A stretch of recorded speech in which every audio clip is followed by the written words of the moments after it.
कहां से आया ये विदेशी? ये कौन सी सोच है जो बार बार आप कर रहे हैं? विदेशियों से गाइड हो रहे हैं, पाकिस्तानियों से गाइड हो रहे हैं, चाइनीज से गाइड हो रहे हैं। बड़ी दुर्भाग्यपूर्ण स्थिति है। गाइड तो साहब सरकार हो रही है पूंजीपतियों से, गाइड तो सरकार हो रही है विदेशियों से, और आरोप किसानों पर लगाया जा रहा। राष्ट्रवादी, अरे किसान से बड़ा राष्ट्रवादी कौन आ गया भारत में भाई? किसान से बड़ा कौन सा राष्ट्रपति? वो राजनेता जो सुबह में कुछ बोले, दोपहर में कुछ बोले, शाम में कुछ बोले, जिसकी नीति ना कुछ, जो शाम में उससे गठबंधन कर ले, सुबह में उससे गठबंधन कर ले, ना वो हिंदूवादी, ना मुस्लिमवादी, ना राष्ट्रवादी।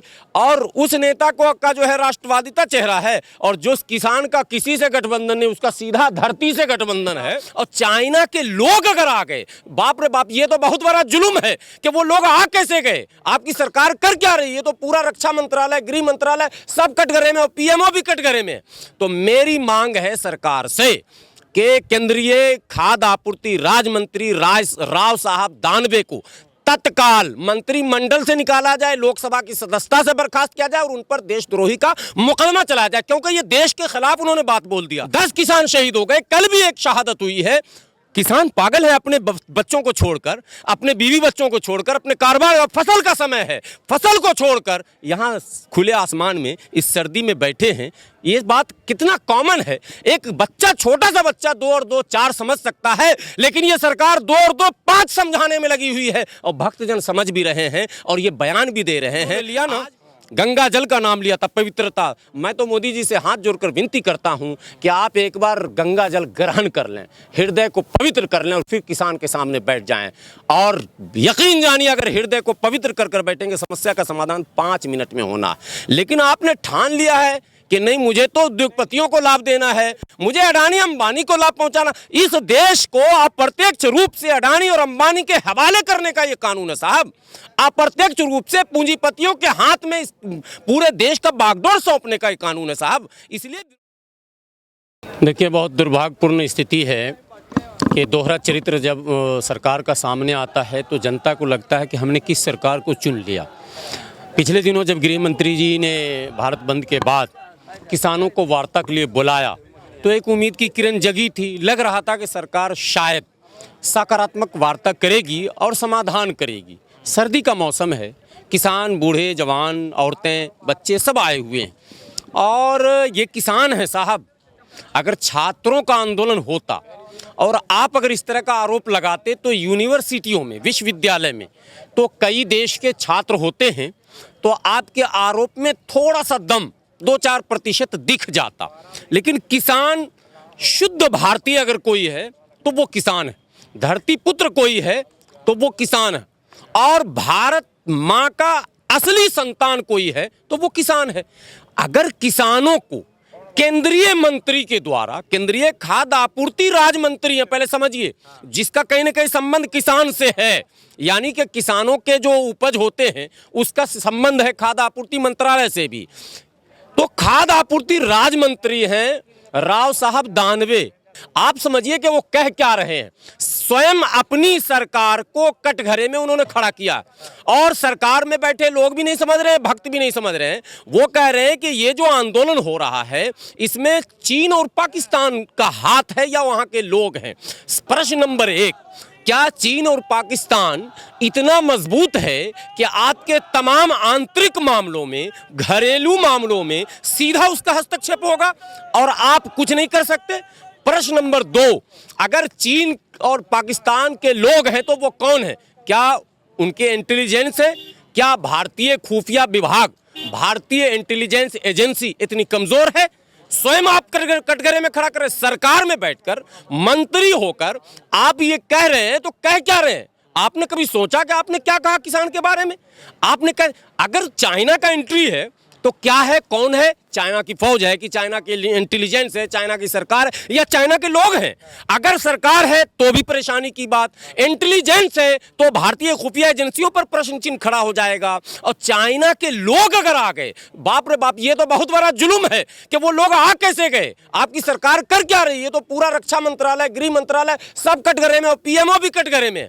तो मेरी मांग है सरकार से कि केंद्रीय खाद्य आपूर्ति राज्य मंत्री राव साहब दानवे को तत्काल मंत्रिमंडल से निकाला जाए, लोकसभा की सदस्यता से बर्खास्त किया जाए और उन पर देशद्रोही का मुकदमा चलाया जाए, क्योंकि ये देश के खिलाफ उन्होंने बात बोल दिया। देश की सुरक्षा नीति, विदेश नीति और आंतरिक मामलों के खिलाफ जो बयान आया है ये अति निंदनीय है, दुर्भाग्यपूर्ण है और इस सरकार को स्वयं कटघरे में खड़ा कर देता है। इसलिए प्रधानमंत्री जी, आपको यदि अपनी छवि बचानी है तो आपको तत्काल प्रभाव से मंत्रिमंडल से ऐसे मंत्रियों को बाहर का रास्ता न केवल दिखाना चाहिए बल्कि कानूनी कार्रवाई भी करनी चाहिए। एक तरफ प्रधानमंत्री जी मगरमच्छ के आंसू बहा रहे हैं, दूसरी तरफ इनके मंत्री किसानों को, धरती पुत्र को, भारत का शुद्ध नागरिक, देखिए मैं ये शब्द प्रयोग कर रहा हूं, और नागरिकों पर आप कुछ कह लेते हैं तो आपका चल जाता है। आप कोट पैंट टाई वालों को, आप छात्रों को, वकीलों को, डॉक्टरों को अगर कुछ कहते हैं तो ऐसा लगता है कि डॉक्टर तो विदेश से पढ़ के आते हैं, वकील तो बैरिस्टर का डिग्री लेके आते हैं और छात्र तो विदेश से आते भी हैं, विदेश जाते भी हैं। किसान बेचारा जिसका सीधा संबंध गांव और धरती से है, वहां विदेश शब्द से दूरी है, नफरत है। यहां तक कि विदेशी टेक्नोलॉजी अभी 80% किसानों के पास गया तक नहीं है और उस किसान को आप चीन और पाकिस्तान से जोड़ते हैं। इससे बड़ा दुर्भाग्यपूर्ण और क्या हो सकता है। ये मौजूदा सरकार दमनकारी सरकार है। ये बहुमत के नशे में दमनकारी नीतियों को अपनाकर सारे आंदोलनों को कुचलने का प्रयास करती है। उसके लिए इन्होंने एक राष्ट्रवादी, ये देखिए हिटलर वाला फार्मूला है, राष्ट्रवादी। अरे किसान से बड़ा राष्ट्रवादी कौन आ गया भारत में भाई? किसान से बड़ा कौन सा राष्ट्रपति? वो राजनेता जो सुबह में कुछ बोले, दोपहर में कुछ बोले, शाम में कुछ बोले, जिसकी नीति ना कुछ, जो शाम में उससे गठबंधन कर ले, सुबह में उससे गठबंधन कर ले, ना वो हिंदूवादी, ना मुस्लिमवादी, ना राष्ट्रवादी। और उस नेता को का जो है राष्ट्रवादिता चेहरा है और जो किसान का किसी से गठबंधन नहीं, उसका सीधा धरती से गठबंधन है। इस तरीके की बयानबाजी क्यों की जा रही है? मतलब क्या जो किसान हैं उनके जो आंदोलन है उनको बदनाम करने की? देखिए, एक तरफ से मेहनत दो रास्ते पर हो रहा है। आज की बात कर रहा हूं। आज इलाहाबाद उच्च न्यायालय में मथुरा श्री कृष्ण जन्मभूमि और शाही मस्जिद का जो विवाद है उस पर सुनवाई हो रही है। यानी यहाँ खेल क्या हो रहा है? जैसे जर्मनी में हो रहा था, कट्टर राष्ट्रवाद के नाम पर यहूदियों को झोंक दिया गया, अंजाम जो हुआ वो इतिहास के पन्ने में दर्ज है। यहाँ भी वही चीज़ लाया जा रहा। कट्टर राष्ट्रवाद का मतलब ये बताया जा रहा है कि सरकार की जो भी नीति होगी उस पर यस करना है, नो की गुंजाइश नहीं है। नो का मतलब आप राष्ट्र के विरोधी हैं और हम नो कर रहे हैं।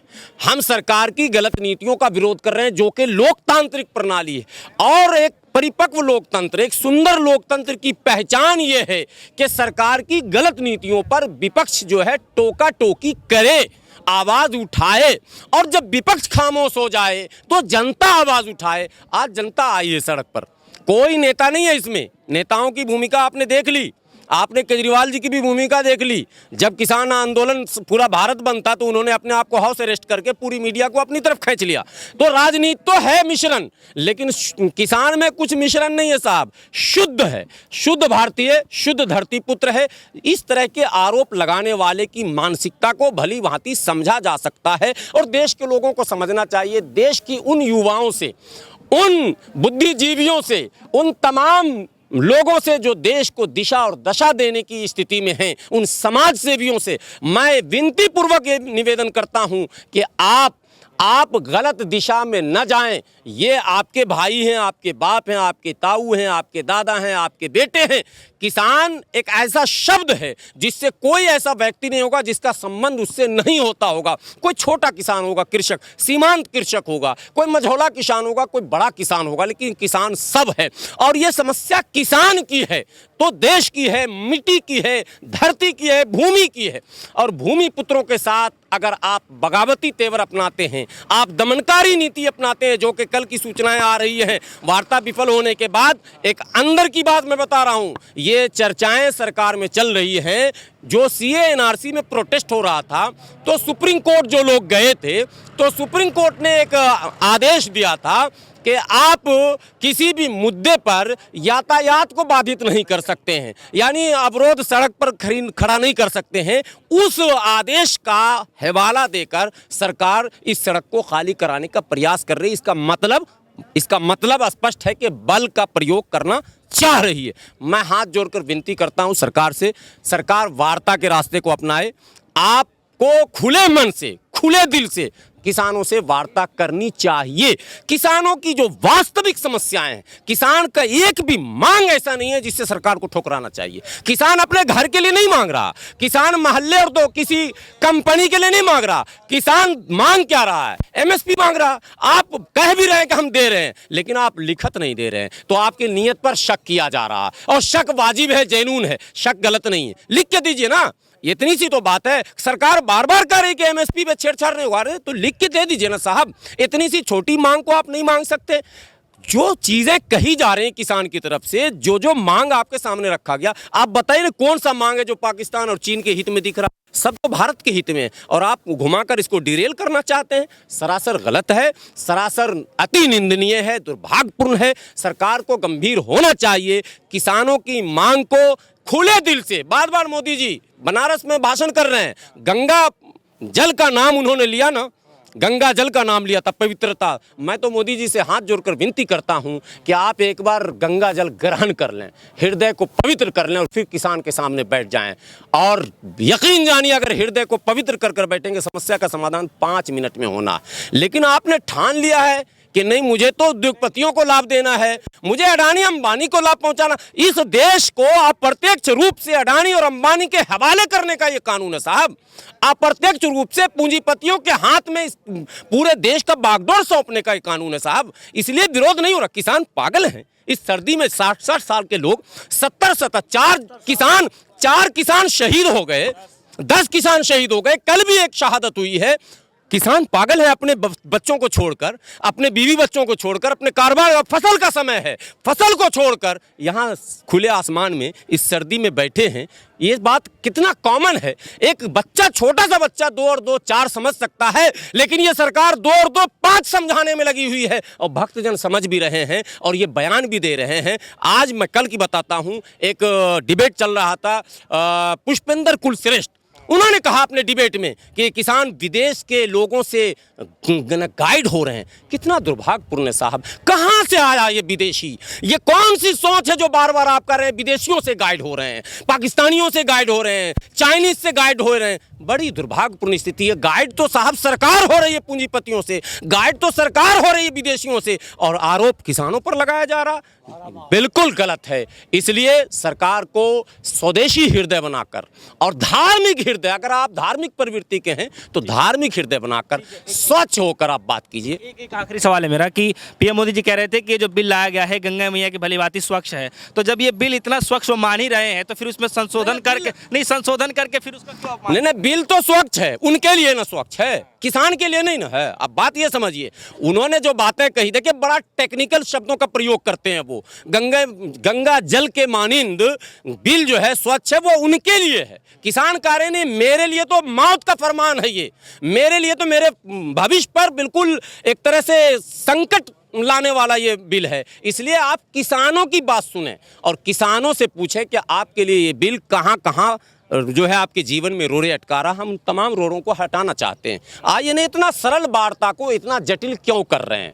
इतना सरल वार्ता है कि एकदम 5 मिनट का समाधान है, और 5-5 घंटे 5 बार बैठने के बाद भी अगर समाधान नहीं होता है तो सरकार की नीयत पर शक होना वाजिब है।